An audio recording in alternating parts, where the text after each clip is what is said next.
Buongiorno a tutti e bentornati a Liberamente, variazioni e scorribande qui su Radio Libertà.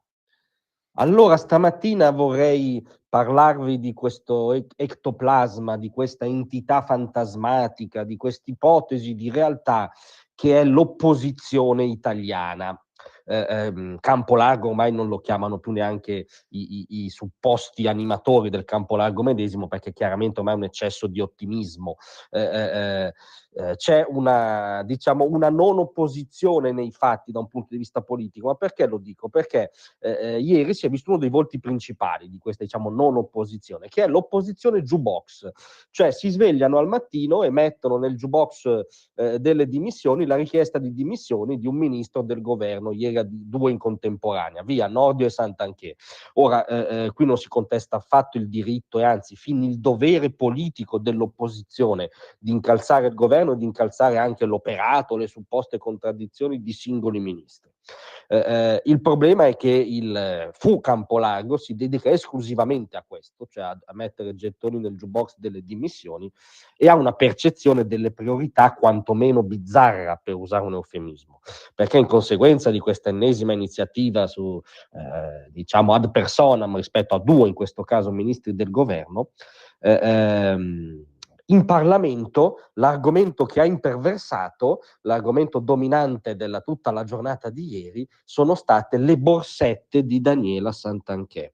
Le borsette di Daniela Santanchè. Mentre Donald Trump sta cambiando il paradigma della geopolitica contemporanea, mentre si paventa la possibile soluzione di dossier incancreniti in Ucraina e in Medio Oriente, mentre emerge sempre più chiaramente la grande sfida di fronte a cui sta il mondo libero, quella con la Cina comunista, mentre si spalancano opportunità geopolitiche, ma vengono messe in discussione anche certezze decennali. In tutto questo, per iniziativa di questa opposizione sgarruppata, in Parlamento si è parlato delle borsette di Daniela Santanchè, perché è il momento, diciamo, culminante da un punto di vista narrativo. Si vede che se l'era preparato la segretaria, non so quanti consulenti aveva radunato attorno a un tavolo, al pensatoio, alla sede del Nazareno del PD. Il momento culminante è stata questa rima baciata dell'intervento di Elly Schlein,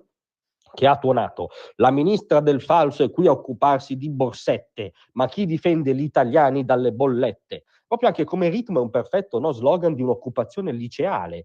È l'opposizione liceo, l'opposizione da assemblea radical chic che più volte la Schlein ha portato in Parlamento, perché quello è il suo format. Lei è una perfetta capoclasse, diciamo, di un liceo radical chic, quelli dentro la ZTL. Questo è un po' come dire, l'ex principale partito della sinistra italiana. Ora, ovviamente, poi dietro questo c'era l'argomento delle grane giudiziarie in cui è coinvolta Daniela Santanchè, che ha un rinvio a giudizio, l'ipotesi che ne arrivi un altro. Da questo punto di vista chi vi parla è un inguaribile garantista e pensa che la presunzione di non colpevolezza valga sempre per chiunque fino al terzo grado di giudizio, e che eventualmente si possano porre delle questioni di opportunità che stanno in campo al governo e alla ministra.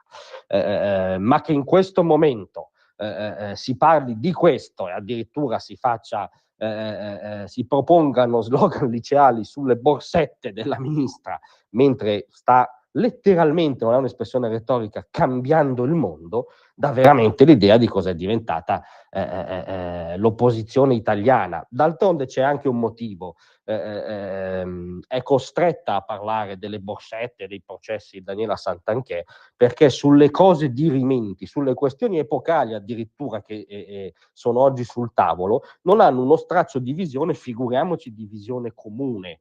Cioè la Schlein ha solo detto che l'iniziativa, il negoziato imbastito da Trump è sbagliato, che se lei fosse al governo l'attuale presidente degli Stati Uniti non sarebbe un alleato, una peggio che una sgrammaticatura, una bestemmia rispetto all'ABC istituzionale e della strategia internazionale in cui è inserito qualunque governo italiano, per cui il legame transatlantico è un asse fondamentale, chiunque governi alla Casa Bianca. E questa arriva appunto invece dalla sua assemblea del liceo e dice che il presidente degli Stati Uniti per lei non sarebbe un alleato.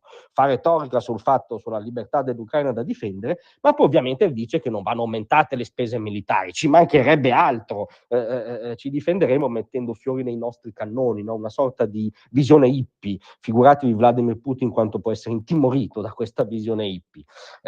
Conte, vabbè, peggio mi sento, cioè Conte più che l'avvocato del popolo è l'avvocato della Repubblica Popolare Cinese, ha rimproverato anche recentemente al governo italiano di essere uscito dalla via della seta, cioè dallo strumento geopolitico con cui la Cina vorrebbe imporre la propria egemonia globale. Per Conte era intelligente stare da quella parte. Capite che un'opposizione siffatta non ha nessuna credibilità di governo, credibilità internazionale, e si dedica alle borsette di Daniela Santanchè. Noi in realtà oggi le abbiamo fatto un favore col senno di poi, perché ne abbiamo parlato anche noi, ma